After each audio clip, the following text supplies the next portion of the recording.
අයිබෝන් දරුවෝ. ඔයගොල්ලෝ දන්නවා 2026 පන්තියේ අපි රසායනික ගණනය සාර්ථකව අවසන් කරා. නමුත් අපේ දක්ෂ දරුවෝ කීප දෙනෙකුට මග ඇරුණා. අවසාන දවස් දෙක අපි ප්‍රැක්ටිස් කරපු එක. අපි තියරි ඉවර කරලා ඉවර වෙලා අන්තිමට ප්‍රැක්ටිස් සෙෂන් එකක් තිබුණා. ඊට පස්සේ අපි අපේ CAT 3 ටෙස්ට් එක තිබුණා. ඒ දවස් දෙක මගේ ඇරිච්ච දරුවන්ගේ සමහර දරුවන්ගේ ඉල්ලීමක් උඩ සහ ඒ සහභාගී වෙන්න බැරි වෙච්ච දරුවන්ගේ හිතසුව පිණිස මේ විදිහට චූටි වැඩක් පටන් ගත්තා. අපි ආරම්භයේදීම කිව්වා අපි බහුවිධ ඉගෙනුම් අවස්ථා ඔයගොල්ලන්ට ලබලා දෙනවා කියලා. මේ එක අවස්ථාවක් right. හරි. අපි විභාග ප්‍රශ්න කීපයක් සාකච්ඡා කරන ඔයගොල්ලන්ගේ ගණනය කිරීම ආකාර ටික ආවරණය වෙන පරිදි ඒකේ පළවෙනි සෙෂන් එක මේ. නිසා මේ වීඩියෝ එක හොඳට අධ්‍යයනය කරලා ගැටලු තිබුණොත් WhatsApp අංකය මගේ තියෙනවා මේ වීඩියෝ එක හොයාගන්න පුළුවන් මට WhatsApp කරන්න right. හරි. මේ තියෙන පුතේ 2004 10 වෙනි ප්‍රශ්නේ වෙන්න ඕනේ. 10 වෙනි ප්‍රශ්නේ මේක රසායනික ගණනයෙන් ඔයගොල්ලන්ට එන එක ගණන් ආකාරයක්. හරි. ඉස්සෙල්ලා වීඩියෝ එක ප්ලේ වෙන එක නවත්තලා මේ ගාන හදන්න try කරන්න. try කරලා පස්සේ ඔයගොල්ලෝ හරියට හැදුවත් වැරදියට හැදුවත් වීඩියෝ එක අවසානට බලන්න යමක් ගන්න තියෙවි. හරි. right. එහෙනම් මේ ගාන C9H20 හයිඩ්‍රෝකාබනයක් ග්‍රෑම් 1.92ක් සම්පූර්ණයෙන්ම දහනය කරනවා. කාබන් ඩයොක්සයිඩ් ග්‍රෑම් 5.94ක් ජල වාෂ්ප ග්‍රෑම් 2.7ක් ලැබෙනවා. ප්‍රතික්‍රියා කරන ඔක්සිජන් ස්කන්ධය තමයි අපෙන් අහන්නේ. right. මේ ගාන හදන්න පුතේ ඔයාලට මෙන්න මේ දැනුම අවශ්‍ය වෙනවා. අපි ඉගෙන ගත්තු අපි මූලිකම සෙෂන් එකේ මේ පාඩම ඉගෙන ගත්තා ප්‍රතික්‍රියා තුලනේ. ඒකෙදී ප්‍රතික්‍රියා රසායනික ප්‍රතික්‍රියා තුලනය කිරීම තුලනය සෝදිසි ක්‍රමය අපි පාවිච්චි කරනවා. සෝදිසි ක්‍රමය මතක් කරගන්න ක්‍රමය. ඊළඟට පුතේ අපි මේකට පාවිච්චි කරනවා මෙන්න මේ සූත්‍රය. මෞල සංඛ්‍යාව n සමානයි ස්කන්ධයේ සිම්පල් m බෙදීම මෞලික ස්කන්ධයේ කැපිටල් M කියන සූත්‍රය පාවිච්චි කරනවා. මේක ඔයගොල්ලන්ට අලුත් දෙයක් නෙවෙයි. ඊළඟට පුතේ අපිට ඕනේ ස්ටොයිකියෝමිතික අනුපාත පිළිබඳ දැනුම right. ස්ටොයිකියෝමිතික අනුපාත කියන දැනුම right. අනුපාත right. එතකොට අවසාන සෙෂන් එකට ආපු ළමයි දන්නවා මේ ගණන් වර්ගය අපි හඳුන්වන්නේ රසායනික සමීකරණය එල්ලලා හදන ගණන් කියලා. අපි බලමු ඒක කොහොමද කරන්න කියලා. ඉස්සෙල්ලාම ප්‍රතික්‍රියාව ලියා ගන්න පුතේ. ඕනෑම හයිඩ්‍රෝකාබනයක් හයිඩ්‍රජන් සහ කාබන් සහිත සංයෝග දහනය කරාම වාතයේ දහනය කරාම නැත්නම් ඔක්සිජන් එක ප්‍රතික්‍රියා කරාම අනිවාර්යයෙන්ම ලැබෙන්නේ කාබන් ඩයොක්සයිඩ් සහ ජල වාෂ්ප පූර්ණ දහනයට ලක් කරාම right. මෙතන තියෙන සම්පූර්ණයෙන්ම දහනය කළ විට කියලා right. අපි ප්‍රතික්‍රියාව ලියමු right. ප්‍රතික්‍රියාව ලියමු C9H20 right. ඔක්සිජන් එක ප්‍රතික්‍රියා කරන O2 ගෑස් එක right. භෞතික අවස්ථාව මම ලියන්නේ නැහැ. භෞතික අවස්ථා අවශ්‍ය නැහැ රසායනික ගණනය කිරීම වලට භෞතික රසායනයට අදාළ නොවන. ඊට පස්සේ අපිට ලබා දෙනවා CO2 H2O මේවා ඔක්කොම වායු right. ඊළඟට සෝදිසි ක්‍රමයෙන් ප්‍රතික්‍රියාව තුලනය කරන්න උත්සාහ කරන්නේ අපි කිව්වා අඩුම ස්ථාන සංඛ්‍යාවක සඳහන් වෙලා තියෙන පරමාණු වර්ගයෙන් පටන් ගන්න ඒවා තුලනය කරන්න. තුලනය කිරීමේදී ඔයාට මේ යටිපෙළ සංඛ්‍යා වෙනස් කරන්න අයිතියක් නැහැ. හරි. ඒවා රසායනික සූත්‍රයේ නේවා අපිට පුළුවන් මෙන්න මේ ඉදිරියට සංගුණක පාවිච්චි කරන්න right. සංගුණක පාවිච්චි කරන්න. අපි බලමු. අපි කාබන් පරමාණුවෙන් පටන් ගමු right. කාබන් 9ක් තියෙනවා මෙතන. හරි. පළ පැත්තේ කාබන් තියෙන එක තැනක විතරයි. එතන එකයි තියෙන්නේ. ඒක නිසා ඒක 9ක් කරන්න අපි මොකද කරන්නේ? මෙතන ඉස්සරහින් 9ක් දානවා. ඒකට අපි කියන ස්ටොයිකියෝමෙත්‍රික සංගුණකය. එයින් දැක්වෙන්නේ කාබන් ඩයොක්සයිඩ් මවුල 9ක් කියලායි. රයිට්. ඊළඟට කාබන් 9ක් කරා. ඊළඟට බලන්න හයිඩ්‍රජන් තියෙනවා මෙතන. හයිඩ්‍රජන් පරමාණු 20යි. කොහොමද අපි 20යි කියන්නේ? මෙතන 1යි 20 වැඩි කිරීම 1 20යි. රයිට්. ඉතාලම සරල විදියට තමයි මේ ප්‍රශ්නේ මම මේ ප්‍රශ්න කීපය සාකච්ඡා කරන්නේ ඕනම කෙනෙකුට තේරෙන විදියට. නිසා මේවා මේ අවස්ථාව ප්‍රයෝජනට ගන්න. ඊළඟට හයිඩ්‍රජන් පරමාණු 20ක් අපි තොලනය කරන මේ පැත්තේ හයිඩ්‍රජන් තියෙන ජලයේ විතරයි. එතන දෙකක් තියෙනවා. ඒ කියන්නේ දෙගුණයක් තියෙනවා.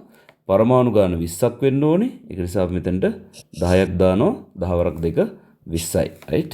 ඊළඟට අපි ඔක්සිජන් වලට එනවා වැඩිම ස්ථාන ගානක සඳහන් වෙන පරමාණු වර්ගය. ප්‍රතිඵල පැත්තට යනවා. ඔක්සිජන් පරමාණු දෙවරක් 9 18ක් තියෙනවා මෙතන. රයිට්. ඔක්සිජන් පරමාණු එක්වරක් 10ක් තියෙනවා මෙතන. මේ දෙක එකතු ඔක්කොම 28ක් වෙනවා. හරි 28ක් වෙනවා. එතකොට මෙතන දෙකක් තියෙන හින්දා කීයේ දෙගුණේද 28 වෙන්නේ? 14 දෙගුණේ තමයි 28 වෙන්නේ. අන්න එහෙම දාපුවාම පරමාණු සංඛ්‍යා සියල්ල තුලණය වෙනවා. මේ ප්‍රතික්‍රියාව තුලිත රසායනික සමීකරණයක් වෙනවා. ඊළඟට අපිට සඳහන් කරලා තියෙන දත්ත අපි යොදාගමු. බලන්න හයිඩ්‍රෝකාබනීන් ග්‍රෑම් 1.92යි. අපි ඒක ලියමු. මෙතන ලියමු m කියලා. ස්කන්ධය 1.92යි ග්‍රෑම්. හරි මෙතනම ග්‍රෑම් කියලා ලියාගත්තම අපිට ලේසි.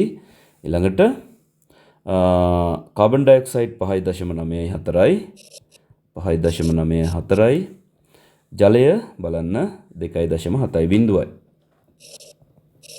මේක ගාන හදාගෙන යනකොට අපිට තේරෙයි මේ දත්ත ගොඩක් අපිට අනවශ්‍ය දත්ත. හරි අනවශ්‍ය දත්ත. අපි බලමු මොකද වෙන්නේ කියලා.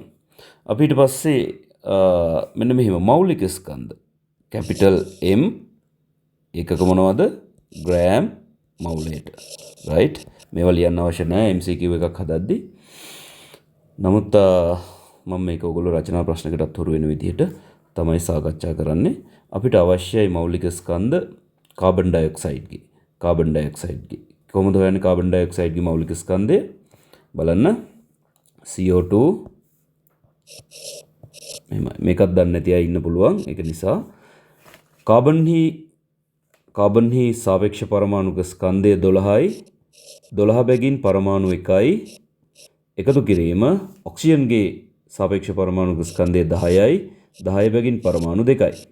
රයිට්. මේක සුළු කරාම එනවා 44යි කියලා. ඒකක තමයි ග්‍රෑම් මවුලයට. අපි මෙතන ලියමු 44යි ග්‍රෑම් මවුලයට. හරි. ඊළඟට අපිට ඔක්සිජන්ගේ මෞලික ස්කන්ධය අවශ්‍යයි. ඔක්සිජන්ගේ මෞලික ස්කන්ධයත් ඒ විදිහටමයි හොයන්නේ. ඔක්සිජන් පරමාණුවක් 16යි. 16 බැගින් පරමාණු 2යි. ඒක නිසා 32යි කියලා මෙතනට එනවා. රයිට්. 32යි කියලා. ඊළඟට අපි ලැබෙන කාබන් ඩයොක්සයිඩ් මවුල සංඛ්‍යාව හොයාගන්නවා. මෙන්න මම වෙන පාටකින් ලියනවා. මවුල සංඛ්‍යාව සිම්පල් n මවුල වලින් තමයි අපි දාන්නේ. මවුල වලින්. දැන් ඔන්න අපි කියපු අර සමීකරණයේ අවශ්‍යතාවය පෙන්නගෙන කොහොමද පුතේ?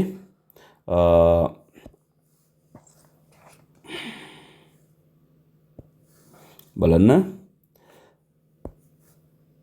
n සමානයි සිම්පල් m බෙදීම කැපිටල් M මවුල සංඛ්‍යාව සමානයි ස්කන්ධය බෙදීම මෞලික ස්කන්ධය. ඒක නිසා මෙතන මවුල සංඛ්‍යාව ස්කන්ධය 5.94යි ග්‍රෑම්. රයිට්. 44යි මෞලික ස්කන්ධය. බෙදපුවම යාට එනවා මෞලික ස්කන්ධය කීයක්ද? මවුල ගණන කීයක්ද? 0.135ක්. ඔගොල්ලෝ ගාන හදන්න 0.135ක් එනවා මවුල. රයිට්. දැන් අපිට එනවා ස්ටොයිකියෝමෙත්‍රික සංගුණක ස්ටොයිකියෝමෙත්‍රික අනුපාතවලට. අපි මෙහෙමයි කියන්නේ. බලන්න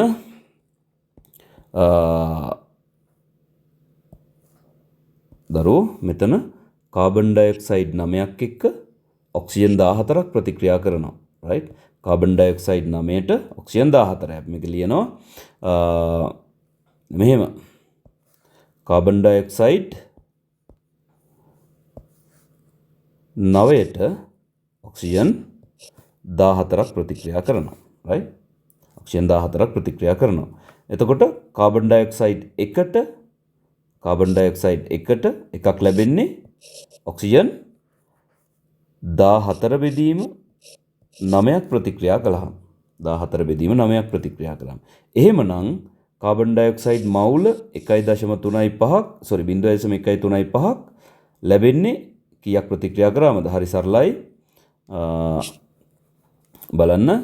එහෙනම් 0.135ක් ලැබෙන්නේ 14 බෙදීම 9 ගුණ කිරීම 0.135. එතකොට අපිට මවුල ගාන එනවා. මවුල ගාන දැන් අපි මෙතනින් එහාට ගාන හදමු. NO2. ඒ කියන්නේ ඔය කියන විදිහේ ප්‍රතික්‍රියාව සිදුවීම සඳහා වැයවන ඔක්සිජන් මවුල ගාන සමානයි 0.21 මවුල කියලා. දැන් ආපහු අර සූත්‍රය වාට ඕන වෙනවා. දැන් මොකක්ද අපෙන් අහන්නේ? MO2 තමයි අහන්නේ. right? MO2 ඔක්සිජන් ස්කන්ධය අපෙන් අහන්නේ. MO2 සමානයි අපි බලමු n සමානයි simple m බෙදීම capital M. එතකොට m උක්ත කරාම අපිට එනවා simple n වාරයක් capital M කියලා. කියන්නේ මවුල ගණන ගුණ කිරීම මෞලික ස්කන්ධය කියලා. එහෙනම් 0.21 මවුල ගුණ කිරීම O2 හි මෞලික ස්කන්ධය අපි හෙව්වා මේ තියෙන්නේ 32 ග්‍රෑම් මවුලයට. right? 32 ග්‍රෑම් මවුලයට. මේ සෙල්ලම් ඔක්කොම දාන්න ඕනේ නෑ ඔයා MCQ එකක් හදන්න. නමුත් මේක තමයි මෙතඩ් එක. right? එතකොට අපිට එනවා ස්කන්ධය පුතේ 6.72 ග්‍රෑම් කියලා. දැන් උත්තරේ බලන්න 6.72 ග්‍රෑම්. right. අපිට තියෙනවා පළවෙනි උත්තරේම අල්ලපු ගමන් ටින් එකේනේ. හරි 6.72. ඕක තමයි උත්තරේ. හරි. මේක through යන්න මේ සරලම ගණනය කිරීමක් ඉතාම සරල ආකාරයට ඔයගොල්ලන්ට කියලා දුන්නේ. right. මොකද එක මේවා අහුවෙච්ච මට්ටම් වල දරුවෝ ඇති. ඒගොල්ලෝ හැමෝම මේක බලලා උපරිම පුළුවන් කරන්න ගැටලුවක් තිබුණොත් මට WhatsApp කරන්න. අපි ඊළඟ ගානෙන් හම්බ වෙමු.